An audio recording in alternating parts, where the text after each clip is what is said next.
నమస్కారం వార్తలకు స్వాగతం. ముందుగా ముఖ్యాంశాలు. Deputy CM Pawan Kalyan press meet, పలు అంశాలపై వివరణ.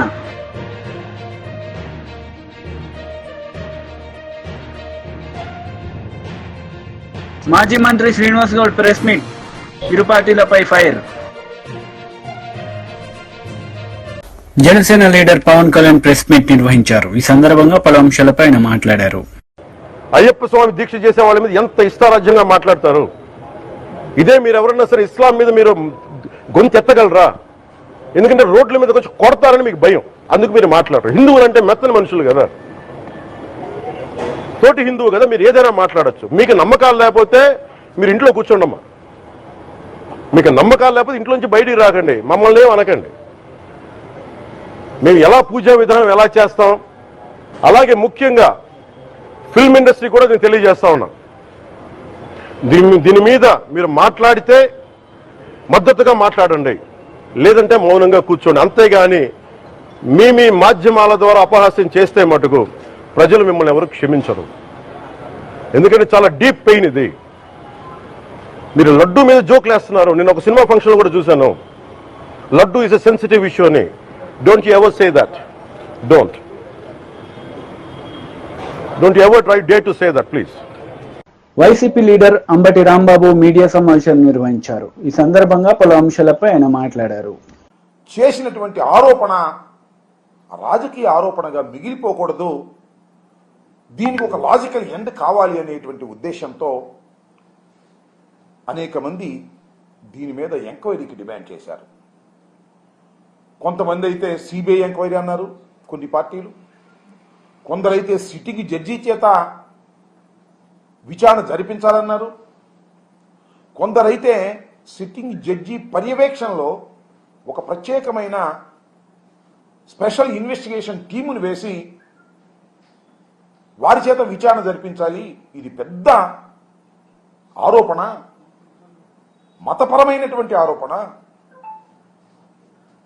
భారతదేశంలో హిందూ మతానికి సంబంధించినటువంటి ఒక పవిత్రమైన దేవాలయంలో ఇలాంటివి తయారయ్యేదనేటువంటి ఆరోపణ చాలా భయంకరమైన ఆరోపణ. దీన్ని ఆ స్థాయిలో విచారణ జరిపి వాస్తవాలు నిగ్గు తేల్చి నిజమైతే ఆ దోషుల్ని శిక్షించాలి అనేటువంటి డిమాండ్ సర్వవ్యాపితంగా వినిపించింది. తర్వాత చంద్రబాబు నాయుడు గారు మొన్న ఎప్పుడు అనుకుంటాను చాలా వ్యాఖ్యలు చేస్తూ ఆయన ఎంక్వైరీ చేస్తానన్నాడు. ఏం ఎంక్వైరీ విన్నారు కదా. ఆంధ్రప్రదేశ్ ప్రభుత్వంలో పనిచేస్తున్నటువంటి ఒక డిఐజీ స్థాయిలో అధికారిని వేసి విచారణ జరిపిస్తాను అని ఆయన చెప్పిన తర్వాత దేశవ్యాపితంగా ప్రపంచవ్యాపితంగా ఉన్నటువంటి మానవతావాదులు కానీ రాజకీయ నాయకులు కానీ హిందుత్వానికి సంబంధించిన వారు కానీ చాలా ఆశ్చర్యపోయారు. ఇంత పెద్ద ఆరోపణ చేసి ఆయన ప్రభుత్వంలో పనిచేస్తున్నటువంటి ఒక డిఐజీ చేత విచారణ జరిపిస్తాను అనడం ఏమిటి, ఇది ధర్మమేనా అనేటువంటి విమర్శలు విపరీతంగా వచ్చాయి. అప్పుడు నేను అనుకున్నా, డిఐజీ ఏం చెప్తాడు? చంద్రబాబు నాయుడు గారి ప్రభుత్వంలో పనిచేస్తున్నటువంటి డిఐజీ ఏం చెప్తాడు? ధర్మారెడ్డి, సుబ్బారెడ్డి, అదేవిధంగా కరుణాకర్ రెడ్డి తప్పు చేశారు, వాళ్ళందరినీ ఉరేయమని రాంచుతారు. ఇంతేగా మీరు చేసేది. దానికన్నా ఇంకో బెటర్ చేయటం బెటరు. మీ అబ్బాయి ఉన్నాడు కదా లోకేష్, విద్యాశాఖ మంత్రి, ఆయన నాయకత్వంలో కమిటీ వేసి విచారణ జరిపించండి, ఈజీగా అయిపోతుంది. అంటే ఎప్పుడైతే ఇంత పెద్ద ఆరోపణ చేసి కేవలం తన ప్రభుత్వంలో పనిచేస్తున్నటువంటి ఒక పోలీస్ ఆఫీసర్ని వేసి విచారణ జరిపిస్తాను అన్నప్పుడే చంద్రబాబు నాయుడు గారు చేసినటువంటి ఆరోపణ పట్టు లేనిదని, అసత్యమని, కేవలం రాజకీయ దుమారాన్ని రేపటం కోసమో లేదా జగన్మోహన్ రెడ్డి గారి ప్రభుత్వం మీద కక్ష సాధించటం కోసమో లేదా హిందుత్వాన్ని రెచ్చగొట్టి అల్లకల్లోలాలు సృష్టించటం కోసమో చేసినటువంటి ఒక ప్రయత్నం అనేది చాలా స్పష్టంగా అర్థమైపోయిందనే విషయాన్ని నేను ప్రత్యేకంగా చెప్పవలసిన అవసరం లేదు.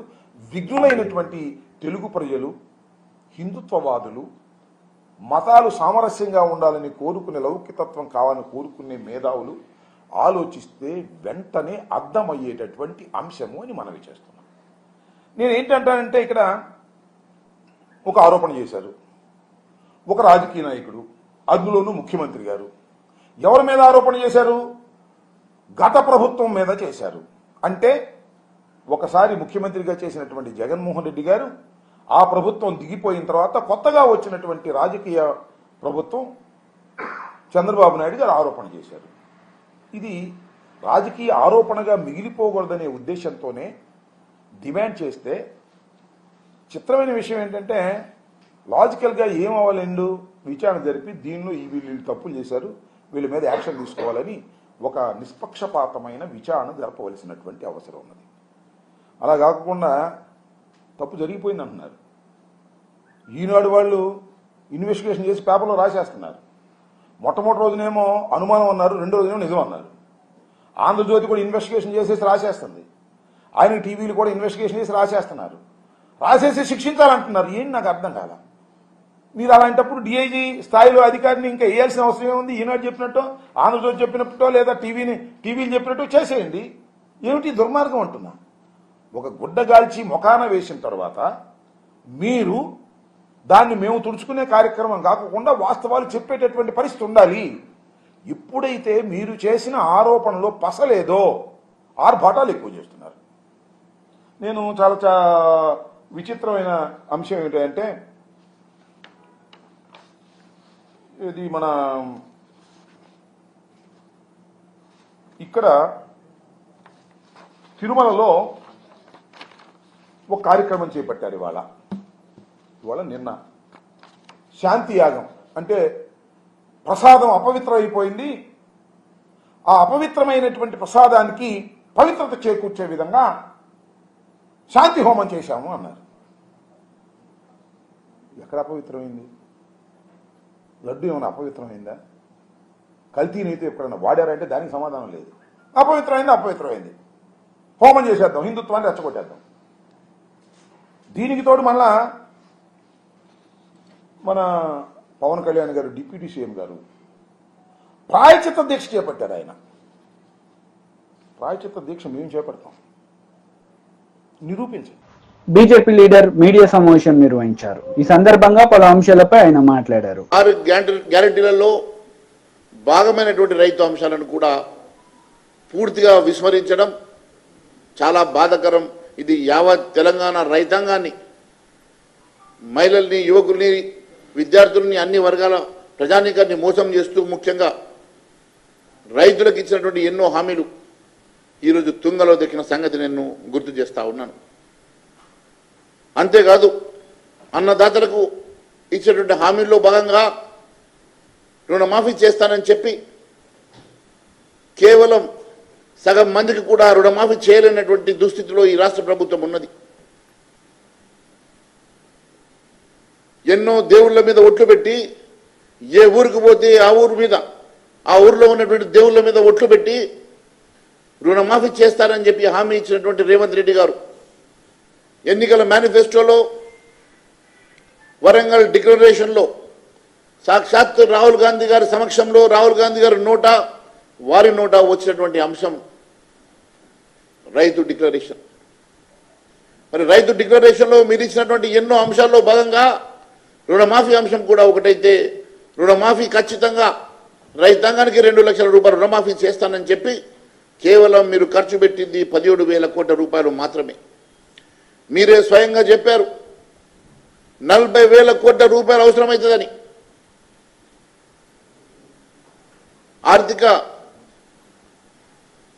ఆర్థికవేత్తలు చెప్తా ఉన్నారు 49,000 కోట్లు అవసరమని. మీరు 40,000 కోట్లు అన్నారు. అదే మీరు మీ కేబినెట్ మీటింగ్లో 31,000 కోట్లు సరిపోతాయని చెప్పారు. కానీ ఈరోజు మీరు ఖర్చు పెట్టింది కేవలం 17,000 కోట్ల రూపాయలే. గత ప్రభుత్వం 1,00,000 రూపాయల రుణమాఫీ చేయడానికి 19,000 కోట్లు ఖర్చు పెడితే మీరు 17,000 కోట్లతోటి 2 లక్షల రుణమాఫీ ఏ రకంగా చేశారని చెప్పి ప్రజానీకాన్ని నమ్మిస్తారని చెప్పి తెలియజేస్తా ఉన్నాను. మీరు ఒకవైపు 15 ఆగస్టు సందర్భంగా పూర్తిగా రుణమాఫీ చేశానని చెప్పి పచ్చి అబద్ధాలు మాట్లాడుతుంటే మీ మంత్రులు ఉత్తమ్ కుమార్ రెడ్డి గారు కానీ, మీ మంత్రులు తుమ్మల నాగేశ్వరరావు గారు కానీ లేదు ఇంకా కొన్ని వేల కోట్ల రూపాయలు అవసరం ఉన్నది, 13,000 కోట్ల రూపాయలు ఇంకా అవసరం అవుతుందని చెప్పి తుమ్మల నాగేశ్వరరావు గారు చెప్పారు. ఇంకా చాలామందికి రుణమాఫీ జరగలేదు, మేము ఇంకా రుణమాఫీ జరగడానికి మాకు ఇంకా కొన్ని వేల కోట్ల రూపాయలు అవసరం పడుతుందని చెప్పి మీరు చెప్పారు. అంటే మీరు ఒకటి చెప్తా ఉన్నారు, మీ మంత్రులు ఒకటి చెప్తా ఉన్నారు. మీరు రుణమాఫీ జరిగిందని చెప్తా ఉంటే మీ మంత్రులు జరగలేదు అని చెప్పి చెప్తా ఉంటే మీరు పచ్చి అబద్ధం మాట్లాడుతున్నట్టుగా స్పష్టమవుతున్నది. బీఆర్ఎస్ లీడర్ మీడియా సమావేశం నిర్వహించారు. ఈ సందర్భంగా పలు అంశాలపై ఆయన మాట్లాడారు. 10 నెలల తర్వాత పాలమూరు రంగారెడ్డి జిల్లా ప్రాజెక్టు సందర్శించడానికి, పనులను వేగవంతం చేయడానికి మరి నీటిపారుదల శాఖ మంత్రి ఉత్తమ్ కుమార్ రెడ్డి గారు, జూపల్లి కృష్ణారావు గారు, మా ఉమ్మడి జిల్లా ఎమ్మెల్యే అందరూ కూడా మరి కదిలినందుకు, మరి లేటుగా అయినా స్పందించినందుకు వారికి స్వాగతిస్తూ ఒక్కటే తెలియజేస్తా ఉన్నాను. దయచేసి భేషజాలకు పోకండి, విద్వేషాలకు అసలు పోకండి. మా మీద ఉన్నటువంటి కోపంతో పాలమూరు పైన పగ పెట్టుకోకండి దయచేసి. ఎందుకు చెప్తున్నా అంటే ఏదుల గాని, నార్లాపూర్ గాని, వట్టెం గాని, ఉదండపూర్ గాని, కరివెన గాని ఇవన్నీ రిజర్వాయర్లు పాలమూరు రంగారెడ్డి జిల్లా ప్రాజెక్టు 90% మేము అమ్ముతామంటే మీ ఈఎన్సీ గారిని రేపు ఎక్కడో దగ్గర సమీక్ష పెట్టి టోటల్ ప్రాజెక్టులో ఎంత పని అయిందో అడగమని చెప్పండి, ఈఎన్సీనే చెప్పండి. దాదాపు 90% పనులన్నీ పూర్తయినాయి. టన్నల్ కూడా 90% టన్నల్ కూడా కరివెన నుంచి ఉదండపూర్ టన్నల్ కూడా కంప్లీట్ అయిపోయింది. టన్నల్ కంప్లీట్ అయింది, రిజర్వాయర్ కంప్లీట్ అయినాయి. ఏదుల నుంచి వట్టె నుంచి ఆడ మోటార్ ఆన్ చేస్తే డైరెక్ట్ గా ఉదండపూర్ వరకు వెళ్ళడానికి ఎక్కడ కూడా అభ్యంతరం లేకుండా ఉంది. కేసీఆర్ గారు పంపు కూడా, మొదటి పంపు కూడా ఆన్ చేసి ట్రయల్ రన్ కూడా చేసి చూపించినాం. ఇక మిగిలినవి ఏంటంటే కాలువలు కూడా టెండర్ మేము పిలిచినాం, మీరు వచ్చిన తర్వాత రద్దు చేసింది. ఇవాళ మీరు చేసిన పని ఏంటంటే మేము చెప్పిన దానిలో మీరు సబ్సిమర్సిగా తీసుకోండి. ఎందుకంటే తెలంగాణ రాష్ట్రం, తెలంగాణ 10 జిల్లాల్లో అత్యధిక నష్టపోయింది ఉమ్మడి ఆంధ్రప్రదేశ్ లో పాలమూరు జిల్లా. 18 మంది వలసలు పోయినటువంటి, లక్షల మంది వలస పోయి బయట బతుకున్నటువంటి జిల్లా పాలమూరు జిల్లా. దేశంలోనే నిరక్షరాస్యత అతి తక్కువ ఉన్నటువంటిది మహబూబ్నగర్ జిల్లాలోనే. బాల్య వివాహాలు అత్యధికంగా ఇక్కడనే, చైల్డ్ లేబర్ ఇక్కడనే. మరి ఇలాంటి జిల్లాలో నాన్స్తూ ఏళ్ల తరబడి ఉన్నటువంటి పెండింగ్ ప్రాజెక్టులని రన్నింగ్ ప్రాజెక్టుగా చేసి భీమా కావచ్చు, నెట్టంపాడు కావచ్చు, కల్వకుర్తి కావచ్చు, కోయిల్సాగర్ దాదాపు 1,00,000 ఎకరాల సాగును పెంచి ఎండిపోయిన కంకులతో పిండి సంచులు దొరకక చెప్పులను లైన్లో పెట్టి ఎండ నిలబడినటువంటి పరిస్థితి నుంచి ఇటు చూసిన రాసులు ఒడ్లు వండే స్థాయికి తీసుకొచ్చినటువంటి ఘనత 10 సంవత్సరాల్లో పరిపాలించినటువంటి టీఆర్ఎస్ ప్రభుత్వాన్ని. పెండింగ్ ప్రాజెక్టులను రన్నింగ్ ప్రాజెక్టులా చేసి ఆ జిల్లాను 1,00,000 ఎకరాలు పండించి సస్యశ్యామలు చేసినాం. పాలమూరు రంగారెడ్డి జిల్లా ప్రాజెక్టు ఆ ప్రాజెక్టుతోనే ఈ మహబూబ్నగర్ బాగుపడుతుందని చెప్పి అత్యధికంగా నీళ్లు ఉన్నటువంటి ప్రాంతం నుంచి శ్రీశైల జలాశయంలో కూడా మన వాటా ఉంది, కృష్ణా నదిలో మన వాటా ఉంది. మన వాటా ప్రకారం మనం కింద నీళ్ళని తీసుకోవద్దు. వర్షాకాలం అయిపోయిన తర్వాత కూడా నీళ్లు నిల్వ ఉండేటువంటి 200 పైగా టీఎంసీలు ఉన్నటువంటి ప్రాంతం నుంచి నీళ్లు తీసుకోవాలని ఆలోచన చేసి అక్కడి నుంచి ఉమ్మడి జిల్లా మొత్తం కల్వకుర్తి లిఫ్ట్ ఇరిగేషన్ కూడా ఆ కేలై కాలువ కూడా ట్యాప్ చేసి ఉమ్మడి జిల్లా మొత్తం కూడా 1,00,000 ఎకరాలు, దాదాపు 10 లక్షల ఎకరాలు పండే వరకు, ఈవెన్ కోయిల్సాగర్ కూడా గ్రావిటీ ద్వారా నిండే డిజైన్ చేసి మరి 90% పూర్తయినటువంటి పనులను 10% పనులు ప్రభుత్వం వచ్చిన కొత్తల్లోనే స్టార్ట్ చేసింటే, లేదా అదే టెండర్లను ఖరారు చేసింటే, లేదా ఆ టెండర్ క్యాన్సిల్ చేసి ఇమ్మీడియట్ 1 month లో మీరు మీ ప్రభుత్వంలో ఇంకొక టెండర్ పిలిచిన స్టార్ట్ చేసిన ఈ పాటికి ఈ పంటలకే నీళ్ళు వచ్చే అవకాశం ఉన్నటువంటి పరిస్థితి. కనీసం నెక్స్ట్ పంటల కన్నా నీళ్ళు వచ్చేటట్లు చేయండి. మేమందరం కూడా 14 మంది మొత్తం శాసనసభ్యులము, మంత్రులము, ఎమ్మెల్యే అందరం కూడా ఒక ఏకతాటిపై ఉండి 6 రిజర్వాయర్లు, లిఫ్ట్లు, టన్నెళ్లు కంప్లీట్ చేసుకున్నాం 90%. ఎక్కడ కూడా వెనుకడుగు వేయలేదు. ఈ రోజు మీరు కూడా అందరు కలిసి ఒక రాజకీయ కోణంలో అరే ఈ కంప్లీట్ చేస్తే ఈ పార్టీకి పేరు వస్తుందనో, లేకపోతే మేము చేసే విమర్శను ఎట్లా మీరు మళ్ళీ విమర్శ చేయాలనో అనే దానిలో పోకండి. వైసీపీ లీడర్ పోతిన మహేష్ మీడియా సమావేశం నిర్వహించారు. ఈ సందర్భంగా పలు అంశాలపై ఆయన మాట్లాడారు. శ్రీ వెంకన్న స్వామి లడ్డు ఎంతో నాణ్యంగా, పదే చెప్పాము, ఎంతో నాణ్యంగా మంచిగా తయారు చేసి మరి భక్తులకి అందజేస్తే కావాలని పనిగట్టుకొని సనాతన ధర్మం మీద, హిందూ ధర్మం మీద దాడి చేయడమే పనిగా కూటమి ప్రభుత్వం అడుగులు ముందుకేస్తోంది. పూటకో వేషం, రోజుకో. టీడీపీ లీడర్ మీడియా సమావేశం నిర్వహించారు. ఈ సందర్భంగా పలు అంశాలపై ఆయన మాట్లాడారు. వర్గమైనటువంటి వీరి హయాంలో జరిగినటువంటి అక్రమాలు, వారు చేసినటువంటి పాపాలు ఒక్కొక్కటిగా బయటకు వస్తూ ఉన్నాయి. అన్నిటికంటే మించి వీళ్ళు చేసినటువంటి క్షమించరాని మహాపాపం, స్వామివారి నైవేద్యంలో, స్వామివారి ప్రసాదంలో, లడ్డూ ప్రసాదంలో యానిమల్ ఫ్యాట్స్తో వాటిని కలుషితం చేసి కేవలం డబ్బు కక్కుర్తితో ఏఆర్ ఫుడ్స్ లాంటి కంపెనీలతో కుమ్మక్కయి స్వచ్ఛమైనటువంటి ఆవు నెయ్యిలో కల్తీ పదార్థాలు, జంతువులకు సంబంధించినటువంటి కల్తీ పదార్థాలతో కలుషితం చేసి స్వామివారి ప్రసాదాన్ని కూడా ఆ రకంగా అడల్టరేట్ చేసినటువంటి ఈ క్షమించరానటువంటి పాపం, దీనికి సంబంధించినటువంటి వాస్తవాలు బయటకు వచ్చేసరికి ప్రపంచవ్యాప్తంగా ఉన్నటువంటి హిందువులు మాత్రమే కాదు, అన్ని మతాల వారు కూడా నిర్ఘాంతపోయారు. చేసినటువంటి పాపం తాలూకా వాస్తవాలు అనేక ల్యాబ్ రిపోర్టుల ద్వారా బయటపడినటువంటి సందర్భంలో ఇంకా కూడా బుకాయించే ప్రయత్నం, వాళ్ళ చేతిలో ఉన్నటువంటి ఒక అవినీతి బురద పత్రికను అడ్డం పెట్టుకుని ఇంకా కూడా తప్పుడు రాతలు, వక్ర భాష్యాలు పలుకుతూ ప్రజల్ని నమ్మించేటటువంటి ప్రయత్నం చేస్తూ ఉన్నారు. ఏదో అసలు ఏఆర్ ఫుడ్స్ వారి ఆ అడల్టరేటెడ్ గీ ఏదైతే ఉందో, యానిమల్ ఫ్యాట్స్తో కలుషితమైనటువంటి ఆవు నెయ్యి ఏదైతే ఉందో దానిని అసలు వాడలేదని, వాడకుండానే వాడినట్లు ప్రజల్ని మభ్యపెడుతున్నారని నానా రకాలైనటువంటి తప్పుడు రాతలు రాస్తూ ఉన్నారు. వీళ్ళు ఇటువంటి తప్పుడు రాతలు ఈ పత్రికని, ఛానల్ని అడ్డం పెట్టుకుని ప్రజలని నమ్మించే ప్రయత్నం చేయటమే కాకుండా కొంతమంది పెయిడ్ ఆర్టిస్టులను కూడా అడ్డం పెట్టుకుని మీడియాలో ఉన్నటువంటి కొంతమంది పెయిడ్ ఆర్టిస్టుల ద్వారా సోషల్ మీడియాలో ట్వీట్లు పెట్టించడం, స్టేట్మెంట్స్ ఇప్పించడం, ఇటువంటి కార్యక్రమాలకు కూడా తెరలేపుతా ఉన్నారు. ఇవన్నీ చూసిన తర్వాత నిన్న నారా లోకేష్ గారు ఒక ట్వీట్ పెట్టారు. ఏమని ట్వీట్ పెట్టారు?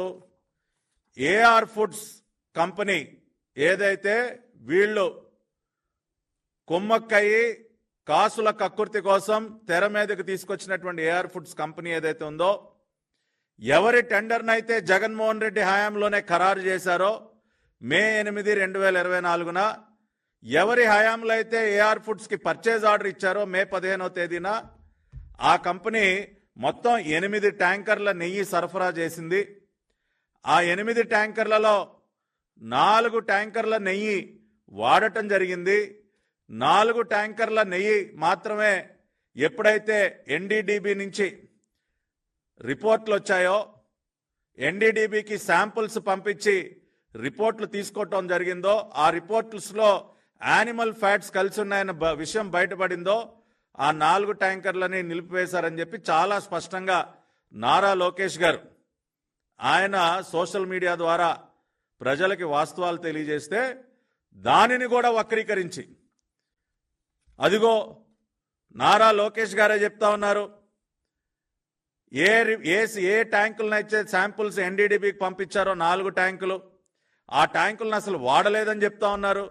కాబట్టి అసలు అడల్టరేటెడ్ గీని వాడలేదు, వాడకుండానే వాడినట్టు ప్రజల్ని వీళ్ళు మభ్యపెడతా ఉన్నారని చెప్పి పెద్ద పెద్ద వార్తలు, ఏదో చంద్రబాబు నాయుడు గారు ఒక మాట చెప్తుంటే లోకేష్ గారు ఇంకొక మాట చెప్తూ ఉన్నారని చెప్పి వక్రీకరించడం, వక్ర భాషలు చెప్పడం చేస్తూ ఉన్నారు.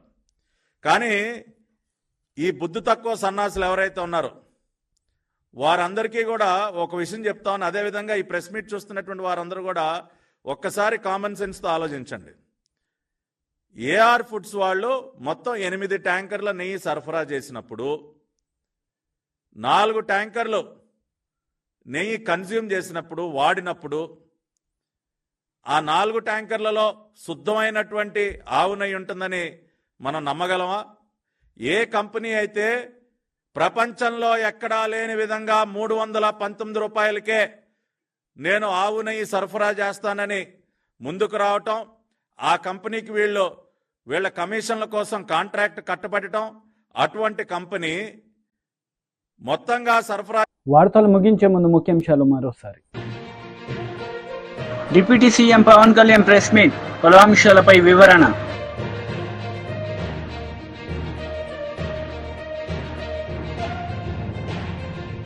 మాజీ మంత్రి శ్రీనివాస్ గౌడ్ ప్రెస్ మీట్, ఇరు పార్టీలపై ఫైర్. ఈ వార్తలు ఇంతటితో సమాప్తం. తిరిగి ప్రసారమయ్యే వార్తలు మళ్ళీ కలుద్దాం. అంతవరకు సెలవు. నమస్తే.